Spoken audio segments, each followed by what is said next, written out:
మనస్సు నిలబడడం కోసమే ఈ ఏర్పాట్లను ఈ దీపాలన్నీ. ఎందుకంటే ఇంత కళ ఇంత వైభవం లేకపోతే మనస్సు నిలబడదు.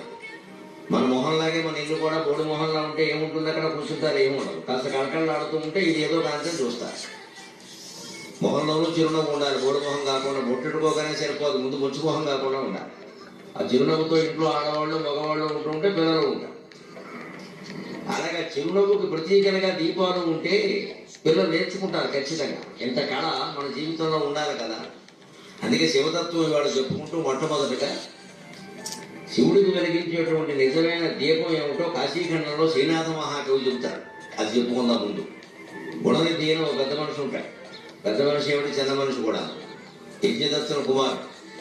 అనేక రకాల అవగుణాలన్నీ వాళ్ళలో ఉన్నాయి. ఏవో చేశాడు, చేసే పాపాలన్నీ చేశాడు. భూమండలం మీద ఎవడో చేయని పాపాలన్నీ చేశాడు. ఒళ్ళు మట్టి తండ్రి ఇంట్లోంచి గెంటేశాడు యజ్ఞదత్తుడు. ఆ కాలంలో పద్ధతులు అలా ఉండేవి. చెడిపోయినటువంటి కొడుకును ఇంట్లో పెట్టుకుని కూర్చొని కాపాడేవారు. ఖచ్చితంగా దుర్యోధన పరుడు